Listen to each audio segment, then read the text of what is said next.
Berlatar pada zaman dahulu kala, cerita diawali dengan memperlihatkan sebuah kerajaan yang membentang mulai dari gurun di Cina hingga ke pesisir pantai Mediterania. Kerajaan itu adalah kerajaan Persia yang kebetulan dipimpin oleh seorang raja bernama Raja Saraman dengan sang adik yang menjadi wakilnya bernama Nizam. Ini bebenguknya, Raja Saraman telah dikaruniai oleh 2 orang anak, namun masih saja dirasa kurang lengkap di mata para dewa sampai suatu hari beliau melihat seorang anak kecil bernama Dastan yang merupakan tokoh utama kita yang dengan gagah berani, lincah, gesit, ciling cingcat, ujelang ajelang kesana kemari membuat Raja Saraman terkesan dan memutuskan untuk mengadopsinya.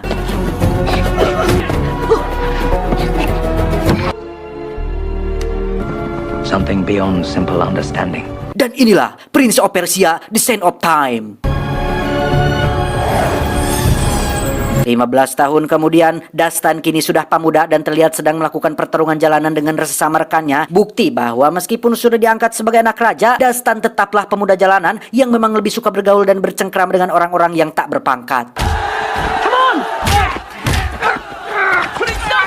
Dan mari saya perkenalkan Anda dengan 2 anak Raja Saraman yang juga sama-sama sudah dewasa. Ada Pangeran Tus si kakak dan Garsif si adik. Mereka berdua tengah menyusun rencana untuk menyerang sebuah kota bernama Alamut yang dianggap sebagai kota suci yang dipenuhi dengan hal-hal mistis dan keramat. Sebenarnya kota Alamut bukan musuh kerajaan Persia, tetapi Nizam sang paman mengatakan bahwa mata-matanya mendapatkan informasi bahwa kota Alamut telah menjual senjata kepada musuh-musuh mereka, yang entah informasi itu benar atau tidak. Tetapi si paman terus saja membujuk Pangeran Tus untuk mengerahkan seluruh pasukan agar menyerang kota Alamut yang dianggap sudah ikut memusuhi kerajaan Persia.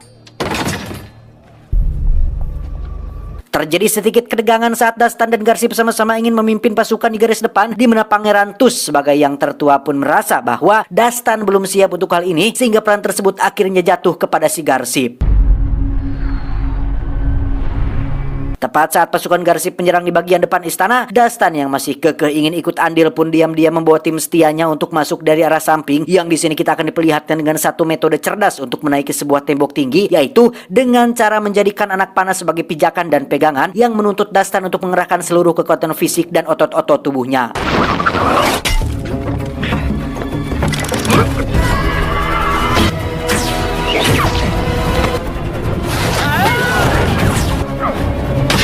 Setibanya di dalam istana, Dastan langsung menyuruh timnya untuk membuka gerbang bagian samping, sehingga ketika Pangeran Tus melihatnya, beliau segera menyuruh Garsif sang adik untuk mengalihkan pasukannya ke bagian samping, yang karena prajurit Alamut menyadari hal itu dan juga ikutan pindah posisi, membuat Dastan merasa perlu untuk mencegahnya dengan cara menumpahkan minyak api tepat di jalur tersebut.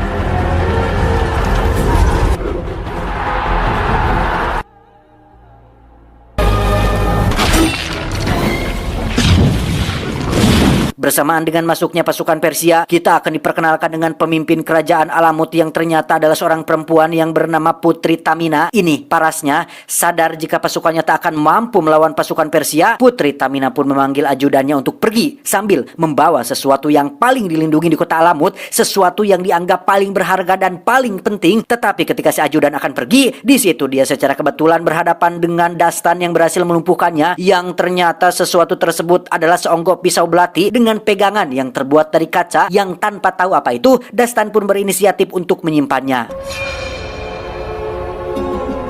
Setibanya di dalam, Putri Tamina sudah tidak bisa berbuat apa-apa setelah pasukannya bertekuk lutut. Awalnya dia menolak menyerahkan diri kepada Pangeran Tus, tetapi setelah melihat Dastan dengan pisau belati pada pinggangnya, entah kenapa Putri Tamina tiba-tiba berubah pikiran dan mau untuk menyerah dan diajak pergi ke istana kerajaan Persia.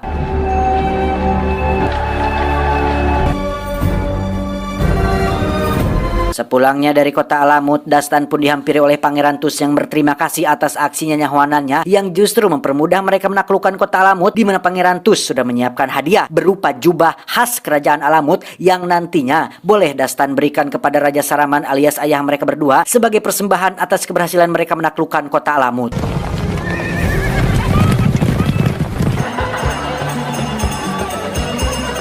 Dari kedua anak kandungnya yaitu Pangeran Tus dan Pangeran Garsif, Raja Saraman nyatanya lebih sayang dan lebih perhatian kepada Dastan yang hanya seorang anak angkat. Hal itu bukan tanpa alasan, karena Raja Saraman mampu melihat lebih jauh ke dalam diri Dastan yang punya keberanian, fokus, berkomitmen, dan bertekad kuat yang tidak dimiliki oleh kedua anak kandungnya, sehingga Raja menaruh harapan besar pada Dastan untuk menjadi penggantinya alias Raja baru dari kerajaan Persia. Lord, that defends our great man would have stopped the attack.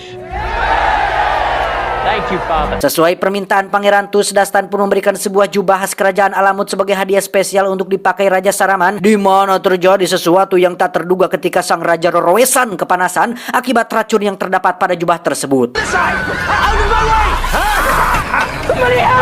Akibatnya, Dastan dituduh sengaja ingin mencelakai raja, sehingga dia dibantu Putri Tamina pun memutuskan untuk melarikan diri, yang alhasil mereka berdua menjadi buronan paling dicari oleh kerajaan Persia.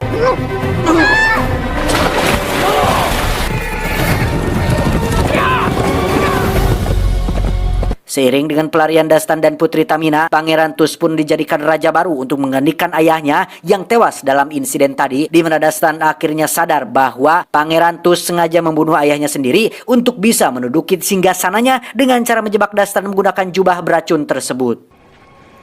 I didn't kill my father. Untuk saat ini, Paman Nizam adalah satu-satunya orang yang bisa dipercaya sekaligus orang yang bisa membersihkan namanya dari tuduhan pembunuhan tersebut, sehingga Dastan berencana untuk pergi ke pemakaman Raja Saraman demi bisa bertemu dengan Paman Nizam. And only the holder of the dagger is aware of what's happened. Saat sedang mengobrol itulah, Putri Tamina tiba-tiba menyerang Dastan demi untuk bisa merebut kembali pisau belatinya, di mana Dastan yang terpojok pun tak sengaja menekan tombol bagian atas belatinya, dan tiba-tiba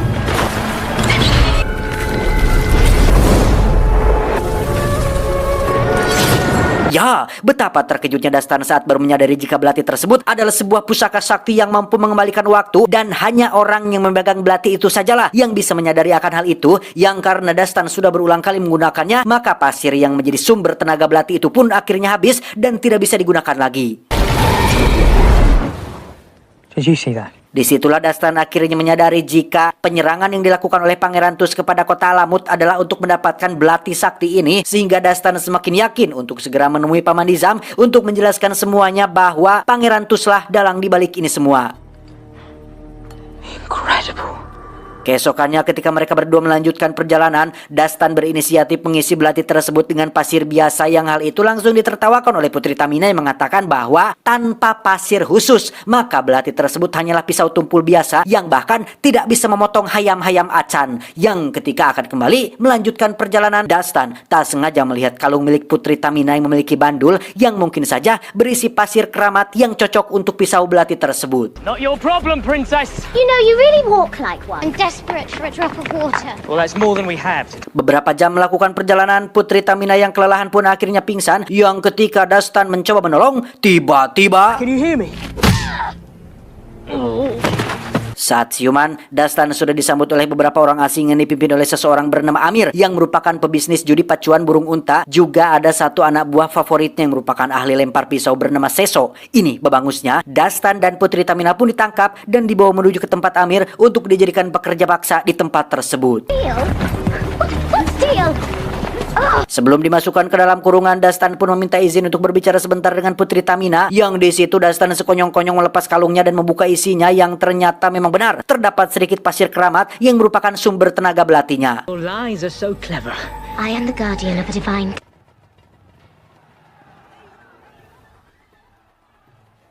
Setelah bercengkrama tidak penting dan menonton pacuan kuda dengan Amir, Dastan yang kasihan melihat Tamina dijadikan PL pun memutuskan untuk menyelamatkannya, sekaligus kabur dari tempat ini untuk pergi menemui Paman Nizam. Get to the tunnel! Setibanya di lokasi pemakaman ayahnya, Dastan dan Tamina pun menyamar sebagai pelayan Raja Mukbang yang doyan sekali ngemil kacang menggunakan alat pembuka kacang. Yang sesampainya di tempat yang dituju, Dastan memutuskan untuk memberi pesan tersembunyi kepada Paman Nizam agar menemuinya di tempat yang sepi.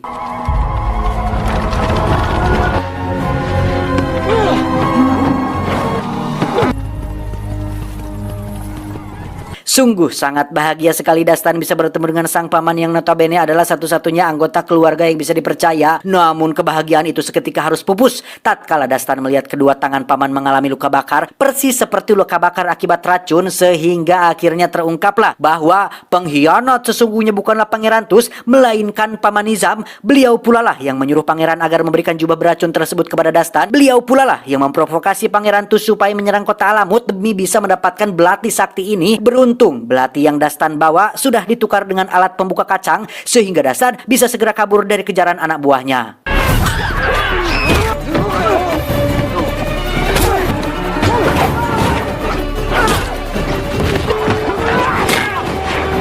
Mendengar Dastan ada di tempat ini, Pangeran Garsip yang ingin balas dendam pun langsung turun tangan mengejar Dastan hingga mereka berdua terlibat pertarungan sengit yang meski Dastan berkali-kali menjelaskan bahwa bukanlah dia pelakunya, Garsip tetap tidak mau percaya.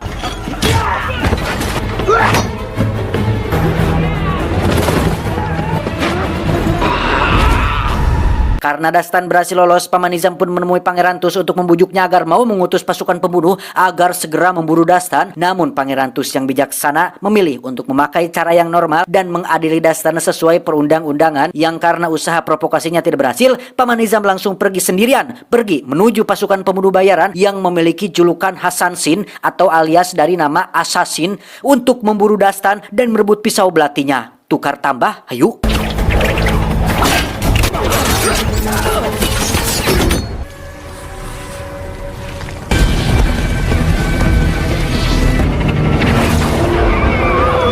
Kembali ke Dastan dan Putri Tamina yang terlihat sudah berada di padang pasir tepat saat ada badai pasir muncul. Berdua di dalam tenda membuat kedekatan di antara keduanya semakin erat hingga akhirnya Putri Tamina menceritakan asal-usul belati sakti tersebut, bahwa dahulu kala para dewa sengaja memberikan belati ini untuk digunakan umat manusia agar bisa menjaga keseimbangan dan kedamaian, di mana terdapat sebuah lokasi rahasia di dalam kota Alamut yang di dalamnya ada sebuah batu raksasa yang dinamai dengan jam pasir, yang barang siapa menusukkan belatinya pada jam pasir tersebut, maka orang itu akan bisa memutar waktu dalam rentang waktu yang sangat jauh sekali, alias bisa merubah masa lalu takdir sesuai keinginannya sendiri. Berdasarkan cerita itu, Dastan akhirnya teringat dengan cerita Paman Nizam tentang masa kecilnya bahwa Raja Saraman pernah diserang oleh seekor singa dan Paman Nizamlah orang yang telah menyelamatkannya, yang karena saat sudah besar Saramanlah yang diangkat sebagai raja, maka Paman Nizam merasa menyesal tak membiarkan saja kakaknya mati, sehingga tujuan daripada Paman Nizam ingin mendapatkan pisau belatinya adalah untuk kembali ke masa lalu, membiarkan kakaknya mati oleh singa tersebut dan menjadikan dirinya sebagai satu-satunya raja dari kerajaan Persia. Setelah badai pasir mereda, mereka berdua kembali melanjutkan perjalanan dan berhenti di sebuah oasis yang justru tak sengaja mempertemukan mereka dengan Amir dan gengnya yang rupanya berniat untuk menyerahkan Dastan kepada Pangeran Tus demi untuk hadiah imbalan. Ostrich!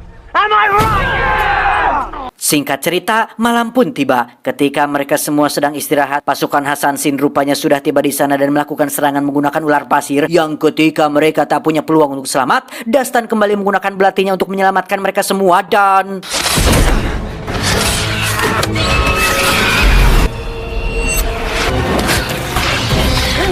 Bersama dengan Amir, mereka semua berencana untuk pergi ke bukit yang menjadi tempat paling aman untuk menyembunyikan belatinya, yang setibanya di sana terdapat banyak sekali mayat warga sini atau warga lokal yang menjadi korban kebengisan Hasan Shin, dan tak lama muncullah Pangeran Garsip dan pasukan yang langsung menangkap mereka semua. Hey, listen to me.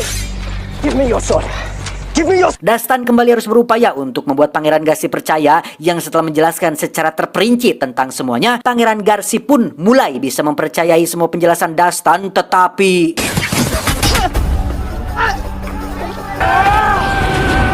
Ya, muncullah pasukan Hasan Shin yang langsung membantai seluruh pasukan Garsip, di mana Dastan segera masuk ke dalam gua untuk menyusul Tamina yang berencana untuk menonaktifkan kesaktian belati tersebut selama-lamanya, yang ketika dia akan melakukannya, muncullah satu Hasan Shin yang membuat Tamina jatuh pingsan dan kemunculan seekor ular yang berhasil mengambil belatinya, sementara Dastan terlibat pertarungan dengan Hasan Shin tersebut yang cukup membuatnya kewalahan.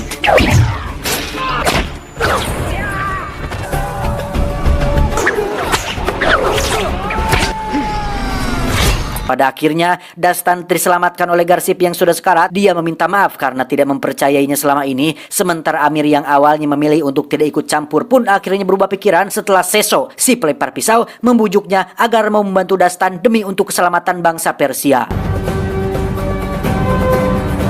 Tiba di kota Alamut, Paman Nizam rupanya sudah melakukan penggalian untuk menemukan jam pasir yang dimaksud, sehingga satu-satunya cara tercepat untuk mencegah Nizam merubah masa lalu adalah dengan mencuri pisau belatinya yang katanya disimpan di dalam kuil yang dijaga oleh Hasan Shin, sehingga Seso ditunjuk sebagai orang yang tepat untuk mengambil belati tersebut.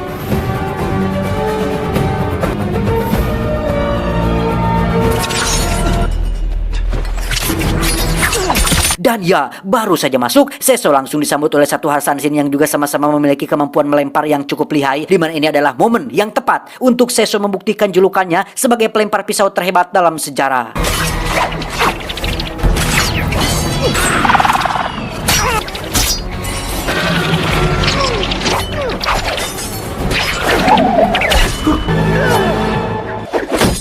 Pada akhirnya, belati tersebut berhasil dilemparnya pada Dastan dan kawan-kawan, namun Seso juga terkena beberapa serangan tepat di bagian vitalnya yang membuatnya harus mati saat itu juga. Seal him in the gate! Find him! Berbekal belati sebagai bukti, Dastan pun menemui Pangeran Tus untuk menjelaskan semuanya sekaligus menjelaskan tentang cara dan khasiat dari belati itu sendiri. Yang karena Tus masih tidak percaya, Dastan pun nekat menusuk dirinya sendiri demi untuk supaya Tus membuktikan sendiri kesaktian belati tersebut.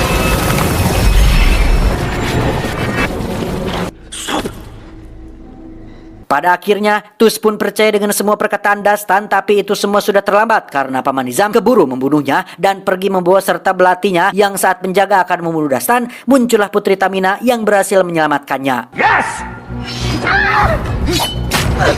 Ketika Nizam mengudahkan lubang galian untuk mencapai jam pasir, Putri Tamina sendiri menggunakan jalan rahasia yang tidak diketahui oleh siapapun. Tetapi masalahnya, jalan ini memiliki semacam jebakan mematikan yang barang siapa menginjakan kaki di jalur yang bukan seharusnya, maka bangunan ini akan runtuh dalam seketika.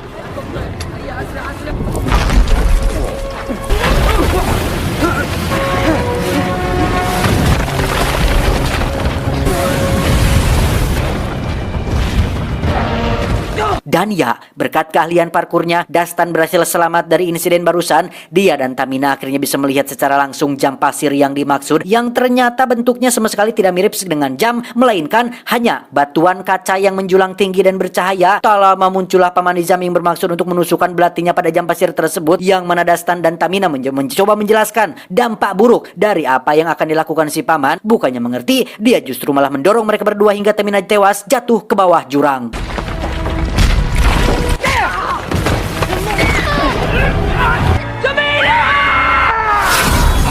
Dan ya, Paman Nizam pun berhasil menusukkan belatinya sehingga muncratlah pasir waktu yang akan menimbulkan kekacauan garis waktu, di mana Dastan mencoba untuk melepaskan tangan Nizam dari belatinya dan...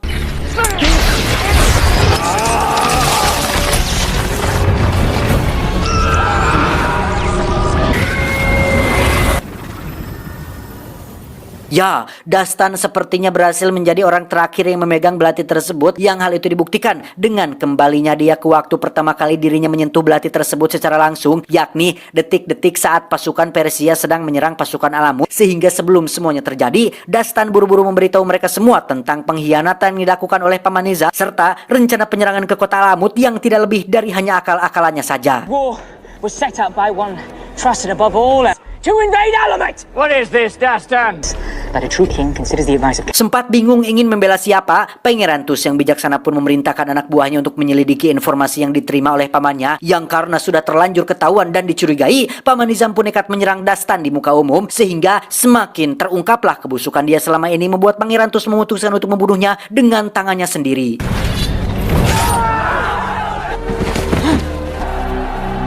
Di hadapan Putri Tamina, Pangeran Tus pun meminta maaf telah menimbulkan kerusakan dan berjanji akan mengganti semua kerugiannya, yang untuk demi mengikat dua kerajaan agar lebih harmonis, Pangeran Tus pun menawarkan adiknya Dastan untuk menikah dengan Putri Tamina, yang sebagai hadiah spesialnya, Dastan mengembalikan pisau belatinya sebagai bukti kesungguhan itikat baik ini.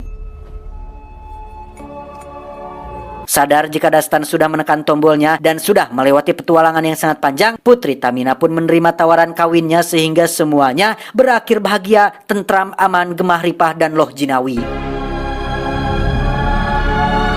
Tamat ending yang cukup membagongkan. Persis seperti sosok Memnon di film Scorpion yang sudah kita bahas kemarin, semuanya adalah tentang keserakahan dan kerakusan dan ketamakan seorang insan manusia, yang dalam hal ini adalah Paman Nizam. Padahal kurang apa coba? Lahir sebagai bangsawan, punya saudara baik, keluarga utuh, punya jabatan sudah, harta melimpah, pengen ini pengen itu tinggal tunjuk, gak perlu lagi mikirin besok makan gimana, beras cukup atau enggak, duit dari mana, listrik udah bayar atau belum, keluarga di rumah udah makan atau belum. Ini mah sudah tinggal enaknya bro, masih saja kurang. Ya Allah, apa yang kau cari di dunia ini wahai para pemimpin? Tidak cukupkah kalian melihat kami kelaparan banting tulang hidup dalam kesulitan ekonomi, sedangkan kalian duduk di kursi mahal, makan enak di restoran, naik mobil Alphard dikawal fatwal, ulang tahun dirayakan orang-orang berpangkat, gaji puluhan juta tiap bulan, dihormati kemanapun kalian pergi, selalu diprioritaskan, punya privilege, punya aset, punya semuanya. Kenapa masih belum cukup? Apa yang sebenarnya kalian cari?